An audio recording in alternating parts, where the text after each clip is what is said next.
बहुत साल से यहाँ पर भटक रही हूँ। मुझे रेलवे स्टेशन जाना है, मुझे रेलवे स्टेशन छोड़ दो। नमस्कार दोस्तों।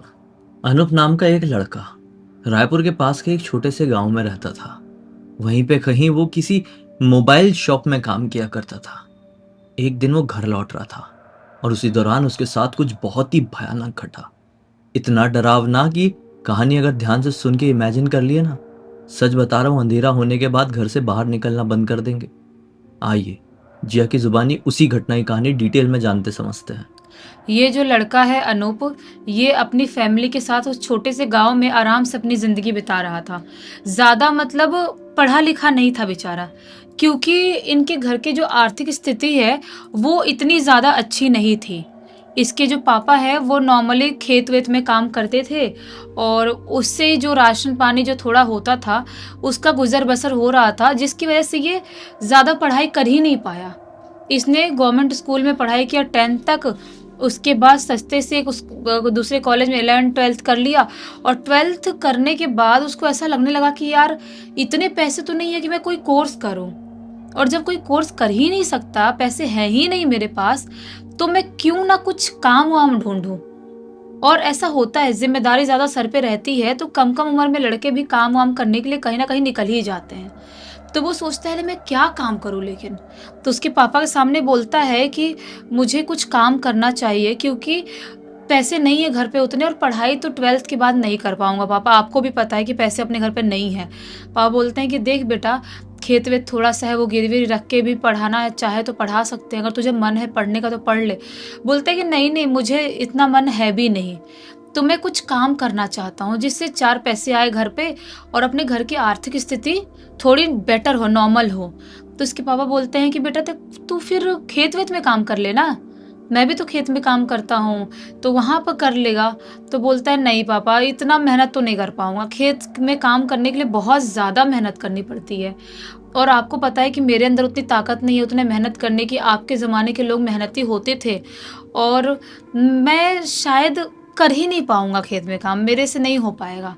तो पापा बोलते हैं तो फिर क्या काम करेगा तू, कौन सी जगह जाएगा बेटा, शहर में जाएगा तो जितना कमाएगा नहीं उससे ज़्यादा तो खर्चा हो जाएगा, तो क्या करना है फिर। तो बोलता है अनूप कि मैं ना अपने दोस्तों से थोड़ा बात बात करता हूँ और कोई जॉब वॉब के बारे में पता लगाता हूँ कि आसपास के शहर में कोई जॉब मिल जाए। तो ये अपने दोस्तों के पास जाता है और उनको अपनी प्रॉब्लम बताता है कि भाई देखो ऐसी ऐसी प्रॉब्लम हो रही है, तो तुम लोग क्या मतलब कोई नज़र में है जॉब वॉब, छोटा मोटा जॉब भी रहेगा, कम पैसे भी मिलेंगे तो चल जाएगा, लेकिन गांव के पास में ही हो कि कम पैसे भी कमाऊँगा तो खर्चा-वर्चा तो नहीं लगेगा, क्योंकि घर पे ही आना है, घर पे आना है, घर पे खाना-सोना है, तो स जो पैसे कमाऊँगा वो सब सेव ही होगा। तो बताओ भाई कोई जॉब है क्या? कई सारे दोस्तों से पूछता है, उसमें से एक दोस्त बोल देता है कि हाँ यार, मेरे पहचान में ना एक आदमी है, एक अंकल, जिनका यही अपने गाँव के पास वाले शहर में मोबाइल का दुकान है। तो तू मोबाइल-वोबाइल की रिपेयरिंग के लिए थोड़ा बहुत ट्रेनिंग लेके सीख ले अगर, तो और तू मोबाइल की दुकान में काम करने लगे, बेचने-वेचने का भी या कुछ भी करने का, तो तुझे पैसे अच्छे खासे मिल सकते हैं। वो अंकल से बात मैं तेरी करवा दूँगा। जब अनूप का वो दोस्त बोलता है तो अनूप बोलता है हाँ भाई प्लीज़ यार करवा दे। तो वो दोस्त के साथ वो मोबाइल के दुकान में, अंकल के दुकान में जाते हैं ये लोग शहर में। अंकल बोलते हैं कि बेटा देख, तेरे को रिपेयरिंग वगैरह नहीं आता तो तू बेचने-वेचने का काम तो कर सकता है ना। ये बोलता है हाँ अंकल बिल्कुल, वो तो मैं अच्छे से कर सकता हूँ, मुझे लोगों से बात करना बहुत अच्छे से आता है और लोगों को कन्विंस करना भी आता है। अंकल बोलते हैं कि ठीक है, कुछ दिन का तेरा ट्रेनिंग पीरियड रहेगा, हम देख रहे हैं, अगर तू ठीक से काम किया तो तुझे रखेंगे, और नहीं ठीक से काम किया तो जो पैसे तेरे बन रहे होंगे कुछ दिनों के, वो तुझे दे देंगे, बस टेंशन मत लेना, पैसे खाएंगे नहीं तेरे। तो अनूप बोलता है हाँ हाँ अंकल प्लीज़ प्लीज़, मैं चाहता हूँ आप मुझे रखो जॉब पे। तो बताता है प्रॉब्लम कि मेरे घर पे बहुत प्रॉब्लम है, मैं ही इकलौता कमाने वाला हूँ, सारी चीज़ें। तो अंकल उसको बोलते हैं कि दूसरे दिन से तू दुकान पे आ जा। ये दूसरे दिन से उस मोबाइल के दुकान पे जाना चालू कर देता है। वहाँ गया है और फर्स्ट डे ही उसका इम्प्रेशन ऐसा पड़ता है वहाँ पे दुकान पे काम करने में कि अंकल तो एकदम खुश हो जाते हैं। अंकल एकदम नोटिस कर रहे थे पहले दिन ये कैसे-कैसे काम कर रहा है। देखते हैं कि ये तो सबसे बहुत सॉफ्टली बात कर रहा है। जो लोग आ रहे हैं वो सैटिस्फाई होके खुश होके जा रहे हैं दुकान से कुछ भी खरीदने के लिए। तो धीरे-धीरे करते-करते ना अंकल इसको पसंद करने लगते हैं।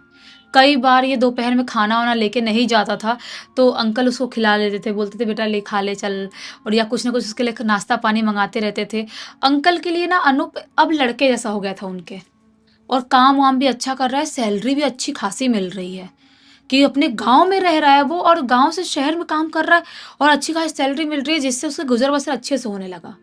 अब उसको काम करते-करते कुछ महीने बीत जाते हैं वहाँ पे, एकदम कंफर्टेबल हो गया है। अपने उस शहर से निकलता था और मेन रोड था उसे गाँव जाने के लिए, उस रोड से अपने गाँव पहुँच जाया करता था। ये ना फेस्टिवल का टाइम चल रहा था, कुछ साल पहले की बात है। बहुत ज़्यादा ही उस टाइम पे भीड़ हो रही थी दुकानों में। फेस्टिवल का टाइम भी था और ज़्यादा ज़्यादा ग्राहक, ज़्यादा ज़्यादा लोग आ रहे थे, जिसकी वजह से दुकान थोड़ा लेट नाइट तक ओपन रख रहे थे। तो ये थोड़ा लेट-लेट अब घर जाना चालू कर दिया था। कभी 9 बजे घर पहुँच रहा है, कभी 10 बजे पहुँच रहा है, कभी साढ़े 10, 11 तक पहुँच रहा है। एक दिन की बात है, बहुत ज़्यादा दुकान पे भीड़ थी और वो पूरा मतलब सब काम-वाम करता है और जब 10 बजे दुकान से निकलने लगता है, तो अंकल जी उसको रोक लेते हैं। बोलते हैं बेटा अनूप थोड़ी देर रुक। ये बोलता है क्यों अंकल, घर निकल रहा था मैं तो, गाँव जाना है ना, तो गाँव जाने के लिए थोड़ा सा देर देर रात में टेंशन हो जाती है। तो अंकल बोलते हैं बेटा देख, मेरा ना हिसाब किताब का कुछ समझ में नहीं आ रहा है, जो आज बिक्री ज़्यादा हो रही है कुछ दिनों से, तो तू थोड़ा साथ में बैठ जाएगा तो मुझे समझ में आ जाएगा। तो अनूप सोचता है अंकल मेरे ऊपर इतना ट्रस्ट कर रहे हैं, तो डायरी वारी जो नोटबुक में जो हिसाब किताब लिखते थे वहाँ पे लेके अनूप बैठ गया। अंकल के साथ सब हिसाब सब बता रहा है, करवा रहा है। करते-करते लगभग रात के 11:30 का टाइम हो गया। अंकल बोलते अरे बेटा मैं तो इसी शहर में रहता, तुझे बहुत लेट हो जाएगा। जा बेटा जा, ये तू पैसे थोड़ा एक्स्ट्रा रख ले और चले जा तू अपने गाँव। ये ना उस टाइम तक बाइक भी खरीद लेता सेकंड हैंड की, तो उसी बाइक से अपने गाँव जाया करता था। तो अंकल बोलते हैं बेटा अगर बाइक से नहीं जा सकता तो कोई गाड़ी-वाड़ी, कोई ऑटो-वोटो कर ले यहाँ से, लेके चले जा। बोलता है कि नहीं अंकल ऑटो से ज़्यादा पैसे लग जाएँगे और मेरी सस्ती सी बाइक है, उसमें कम पैसे, कम पेट्रोल में पहुँच जाता हूँ, तो मैं चले जाऊँगा, आप टेंशन मत लो। घर वालों को मैंने फ़ोन करके बोल दिया हूँ कि आऊँगा ज़रूर। तो आप मत सोचो इतना, मैं चले जाऊँगा, आप दुकान बंद करके अपने घर चले जाओ। तो अंकल जी अपने घर चले गए और वहीं से बाइक उठा के अनूप निकल जाता है अपने गाँव आने के लिए। जिस मेन रोड से ये डेली अपने गाँव आता था ना, वो वाले मेन रोड पे उसको लगता है कि अगर इधर से मैं जाऊँगा, तो बहुत ज़्यादा लेट हो जाऊँगा, क्योंकि ये थोड़ा ज़्यादा ही लॉन्ग कट है। लेकिन हमेशा वो उधर से ही आया जाया करता था, क्योंकि जो दूसरी वाली पतली गली थी, जो शॉर्टकट वाला रास्ता था, वो हमेशा की तरह ये भी भूतिया ही था। इसके गाँव के लोग हमेशा से बोल के रखे थे कि जो रेलवे ट्रैक वाला पतला वाली सड़क है जो, उस सड़क से कभी कोई ना आया जाए, क्योंकि रात के टाइम में वहाँ पे बहुत ही भूतिया और अजीबो-गरीब घटनाएँ घटती हैं। गाँव के लोगों में ये फैला हुआ था। तो ये सोचता है कि यार अगर इस पतली वाली सड़क को मैंने पकड़ा, तो वही मेरे गाँव वाली रेलवे ट्रैक वाली रोड मिलेगी। और रेलवे ट्रैक वाली रोड तो बहुत ही बुरी तरह से भूतिया, मैंने सुना हो, देखा तो नहीं हूँ, लेकिन सुना हूँ, तो प्रॉब्लम हो सकती है मुझे। तो ये सोचता है, फिर थोड़ी देर खड़े होके सोचता है, यार यार लेकिन ये लॉन्ग कट वाले रास्ते से जाऊँगा तो और लेट हो जाऊँगा। घर पहुँचते-पहुँचते कितना टाइम हो जाएगा और फिर कल वापस से जल्दी आना है मुझे दुकान। क्योंकि सब बिक्री-विक्री इतनी हो रही है, फेस्टिवल टाइम चल रहा है। तो ये सोचता है कुछ नहीं होता है यार, किसी की क्यों सुनूँ मैं? बुज़ुर्ग लोग तो डराने के लिए किसी को कुछ भी बोल देते हैं। मैं जाऊँगा शॉर्टकट वाले से, ऐसे सोचता है और अपनी बाइक मोड़ लेता है शॉर्टकट वाले रास्ते से जाने के लिए। बाइक मोड़ लिया है, मस्त बाइक चलाया, नॉर्मली उसकी सब कुछ सही हो रहा था और जैसे ही इसका गाँव आता है, इसके गाँव एंटर करते से ही वो रेलवे ट्रैक पड़ता है। उस रेलवे ट्रैक को क्रॉस करके जाओ तो ही इसका गाँव है, ऐसा वाला है। और जिस शहर में ये काम करता था, वहाँ पे स्टेशन था छोटा-सा, लेकिन इसके गाँव में सिर्फ रेलवे ट्रैक था, कोई स्टेशन नहीं था। तो वो रेलवे ट्रैक के पास पहुँचा और जैसे ही रेलवे ट्रैक के पास पहुँचा और वो क्रॉस करने ही वाला था, उससे वहीं पर ट्रैक के बीचों बीच एक औरत खड़ी हुई दिखाई देती है, जो जोर जोर से ऐसे ऐसे ऐसे हाथ हिला रही थी। ये उसको देख के थोड़ा शॉक होता है, सोचता है कि इस तरह से क्यों हाथ हिला रही है, किसको बुला रही है। ये रुक जाता है, वहीं पर अपनी बाइक खड़ी कर देता है और सोचता है कि जाऊं क्या मदद करने के लिए, कहीं पैर वैर तो नहीं फंस गया। क्योंकि रेलवे ट्रैक की जो पटरियां होती हैं उसमें कई बार ना लोगों का पैर वैर या जूते चप्पल फंस जाते हैं, तो उसको ऐसा लगता है कि वो औरत का पैर वैर तो नहीं फंस गया है। वो अपना बाइक साइड में रख के उस औरत की तरफ बढ़ चला। वहां पर थोड़ा औरत के करीब जाता है और बोलता है कि क्या हुआ, आप किसको बुला रही हैं, ऐसे हाथ हिला हिला के, क्या आपके पैर वैर तो नहीं फंस गया रेलवे ट्रैक में। वो औरत कुछ नहीं बोल रही है, खाली ऐसे ऐसे हाथ हिला रही है जोर जोर से, जैसे कि नहीं नहीं नहीं नहीं बोल रही है, कुछ तो बोल रही है, समझ में नहीं आ रहा इसको। तो ये बोलता है क्या हुआ मैडम, आप बताओगी। जवान सी औरत थी, साड़ी भी अच्छी खासी पहनी, जैसे कि मतलब बहुत गरीब भी ना हो बहुत अमीर भी ना हो, नॉर्मल सी मिडिल क्लास वाली साड़ी भी पहनी हुई थी, अच्छी खासी दिखाई दे रही थी पीछे से, सामने से उसका मुंह नहीं देखा था उसने, बस खाली हाथ हिलाते हुए बोलता, अरे मैडम मदद चाहिए तो बोलो, नहीं तो फिर मैं निकलूं, आप तो पता नहीं क्या क्या बोल रही हो। वो जैसे ही बोलता है ना ऐसा, वो औरत उसकी तरफ मुड़ती है और उसकी तरफ मुड़ के बोलती है, मुझे रेलवे स्टेशन तक छोड़ दो। ये बोलता है कौन से रेलवे स्टेशन, तो वो नाम बताती है जिस शहर में ये काम करता था वहां का। तो बोलता है कि नहीं मैडम, इतनी रात में तो रेलवे स्टेशन नहीं छोड़ पाऊंगा मैं। बोलती है कि मुझे रेलवे स्टेशन छोड़ दो, वरना मैं ऐसे ही यहीं भटकती रह जाऊंगी। ये बोलता है क्या बात कर रही हो मैडम, फिर से बोलती है मुझे रेलवे स्टेशन छोड़ दो। और इस बार उसकी आवाज बहुत ही ज्यादा भारी हो गई थी। उसकी आंख मानो जो इतनी छोटी दिखाई दे रही थी, एकदम बड़ी बड़ी सी ट्यूबलाइट जैसी बड़ी बड़ी बाहर निकल गई है। और उसका मुंह पूरी तरह से चिथड़ा हुआ सा, पूरा एकदम जैसा कि मानो लाल पानी हो गया हो। और अजीब सा दर्द में चिल्लाते हुए बोलती है कि मैं बहुत साल से यहाँ पर भटक रही हूँ, मुझे रेलवे स्टेशन जाना है, मुझे रेलवे स्टेशन छोड़ दो। ये जैसे उसका मुंह देखता है, इसकी सिट्टी पिट्टी गुल हो जाती है। समझ जाता है कि अभी तक नॉर्मल दिखाई दे रही थी और अब बहुत अजीब दिखाई दे रही है, ये कोई औरत तो नहीं हो सकती। ये बहुत तेज चीखता है और वहां से जैसे ही भागने वाला होता है, मानो उसके पैर जमीन में धंस गए हो, वहां से वो एक कदम नहीं हिल पा रहा है। उसके पैर जमीन में धंस गए हो और जोरों से कांपने लगता है। तभी अचानक से जोर से ट्रेन की हॉर्न सुनाई देती है, ट्रेन आते हुए। और जैसे ट्रेन की हॉर्न सुनाई देती है, अब ये और डर जाता है ये कि मैं क्या करूंगा, कैसे बचूंगा, क्या करूंगा। बहुत तेज, क्योंकि वो भी रेलवे ट्रैक पे ही खड़ा था और वो औरत भी रेलवे ट्रैक पे ही खड़ी थी। इसको बहुत तेज डर लगने लगता, सोचता है कि ये औरत तो पता नहीं औरत है कि नहीं, ये चुड़ैल है, ये तो इसका जो भी हो, लेकिन मैं तो मर जाऊंगा, मैं क्या करूंगा। ये बहुत तेज से रोने लगता है और वहां से हटने की कोशिश कर रहा है, लेकिन उसके पैर नहीं हिला पा रहा है। वो औरत अजीब सा ऐसा हाथ हिला रही है और अजीब सा चीख रही है, चिल्ला रही है। और ट्रेन बढ़ती आ रही है, बढ़ती आ रही है, छू छू छू छू करके ट्रेन बढ़ते बढ़ते बढ़ते एकदम ही ट्रेन जब थोड़ी नज़दीक आने वाली होती है, मन में बहुत तेज बजरंगबली का नाम लेता है अनूप और वापस से भागने की कोशिश करता है। और लकीली वो रेलवे ट्रैक से अलग हट जाता है और भाग के उधर साइड में खड़े हो जाता है। और जैसे ही वो ट्रेन की तरफ देखता है, वो औरत को आर पार करते हुए ट्रेन छुक छुक छुक छुक करते हुए आगे निकल गई।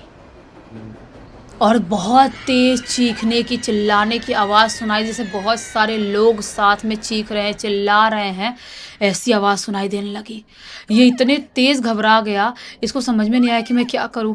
ये फटाक से अपने बाइक पे बैठता है और जिधर से आया था उधर ही उल्टे बाइक लेके भागना चालू करता है। पीछे से चीखने की, चिल्लाने की, ट्रेन घड़घड़ाने की सब आवाज़ आ रही है, लेकिन कुछ भी रिएक्ट नहीं कर रहा है। और अपनी बाइक लेके भागते भागते भागते फाइनली लॉन्ग कट वाले रोड की तरफ पहुंचता है और वहां पे पहुंच के लॉन्ग कट से ही अपने गांव की तरफ निकलता है। लगभग रात के 2-2:30 बजे करीब अपने गांव पहुंचता है। वो अपनी बाइक बाहर लगाता है जहां पे उसका घर के बाहर लगाना होता था और भागते हुए अंदर घुस के पैर हाथ क्या धोएगा, कुछ उसको समझ में नहीं आ रहा है। अपने बेडरूम में, अपने कमरे में खुद को बंद कर लेता है और बंद करके ज़ोर ज़ोर से हाँफने लगता है। उसका हाथ पैर काँप रहा है, उसकी सांस ऊपर नीचे हुई है, उसको समझ में नहीं आ रहा है कि मेरे साथ क्या हो गया। उसके बाद खुद को शांत करके कैसे-कैसे बाहर आंगन वाले एरिया में आया, जो वहाँ पे हैंडपंप है, उससे अपना हाथ पैर धोया और उसके बाद बैठे-बैठे पूरी रात वो अपने कमरे में निकाल दिया। सुबह होते-होते इतना ज़्यादा बुखार आ गया है उसको जिसकी कोई लिमिट नहीं है। पूरा शरीर तप रहा है उसका, आँख से टप-टप-टप करके खाली आँसू निकल रहे हैं। जब उसकी मम्मी उसके कमरे में आती है और ऐसी हालत देखती है, तो बोलती है, "क्या हो गया मेरे बेटे को, क्या हो गया? बता, बता।" वो कुछ बोलने की हालत में नहीं था। तो उसकी मम्मी उसको गोली दे रही है, गोली भी उसके गले से अंदर नहीं जा रहा है पानी के साथ। बुखार की गोली तक नहीं जा रहा है। डॉक्टर को बुलाया जाता है, डॉक्टर सलाइन वगैरह लगाते हैं। उसके बाद जाके थोड़ा-सा वो नॉर्मल होता है, तो अपने घर वालों को, मम्मी-पापा को, सबको बताता है। जब ये सब बात फैलती है, तो गाँव में तो छोटी-छोटी बातें भी आग की तरह फैल जाती है। आजू-बाजू के लोग आते हैं, बोलते हैं कि उसको नहीं आना चाहिए था उस रेलवे ट्रैक से। आज से कुछ साल पहले वहाँ पर एक औरत और कुछ लोगों का जो साथ में रेलवे ट्रैक क्रॉस कर रहे थे, तो ट्रेन से उनके साथ हादसा हुआ था और तब से उनकी आत्मा वहाँ भटकती है। इसीलिए अपने गाँव के कोई भी इंसान वहाँ पर नहीं भटकते, नहीं जाते हैं। ये क्यों आया? अब उसकी आत्मा के असर की वजह से इसको बुखार चढ़ गया है या उसकी आत्मा इसके अंदर घुस गई है, नहीं पता। किसी को दिखाना पड़ेगा, बाबा तांत्रिक को, या मंदिर ले चलो। तो गाँव में ही एक मंदिर था जहाँ पंडित जी बैठते थे, वहाँ ले गए, इसके नाम का हवन पूजन करवाए और वहाँ से हनुमान जी का भभूत इसको खिलाए थोड़ा, और उसके बाद जाके अनूप जो है उसको कम से कम 1 हफ्ते लगते हैं रिकवर होने में और ठीक हो जाता है। और अपने मालिक, जो मोबाइल वाले मालिक थे, उनसे बोलता है कि सर अंकल, मैं ज़्यादा लेट रात तक नहीं रुक पाऊँगा, मैं थोड़ा जल्दी निकल जाया करूँगा घर पे, क्योंकि हमारे यहाँ ऐसा-ऐसा कांड मेरे साथ हो गया था। तो अंकल भी समझ जाते हैं। उसके बाद से अभी भी वो रात में लॉन्ग कट वाले रास्ते से भी आता है ना, उसको डर लगता है कि इधर भी वो चुड़ैल या वो आत्माएँ आके मेरे साथ कुछ कर ना दें। इतने खौफ में है वो। बताओ। और इस घटना की जानकारी किसके थ्रू मिली? इस पूरी घटना की जानकारी खुद ब खुद अनूप ने लिख के भेजा है। चलो अच्छा हुआ, एक बहुत ही अच्छी सीख और मनोरंजन मिल गया। इसी एक नोट के साथ कहानी का अंत कर देते हैं। अब तक देख लेते तो बहुत सारे लाइक कर देना, चैनल को सब्सक्राइब कर देना। इंस्टाग्राम, हमारी वेबसाइट और गेमिंग चैनल का लिंक आपको डिस्क्रिप्शन बॉक्स में मिल जाएगा। ऐसी कोई भी कहानी आपके पास भी है तो हमें डायरेक्टली लिख कर भेज सकते हैं इंस्टाग्राम में। हमारी वेबसाइट में आएंगे तो हमारे प्रोडक्ट और सर्विसेज ज़रूर चेकआउट कर लेना। और हमारी गेमिंग चैनल का लिंक भी भाई डिस्क्रिप्शन बॉक्स में डाल दे रहे हैं। रेगुलरली नए नए वीडियोज़ आते रहते हैं, हॉरर वाले भी, मज़ेदार वाले भी, तो वहाँ पर ही जुड़ जाना। बाकी यहाँ पर कल बिल्कुल इसी अंदाज में फिर से मिलते हैं। तब तक के लिए बहुत-बहुत धन्यवाद। धन्यवाद। आपका दिन शुभ हो।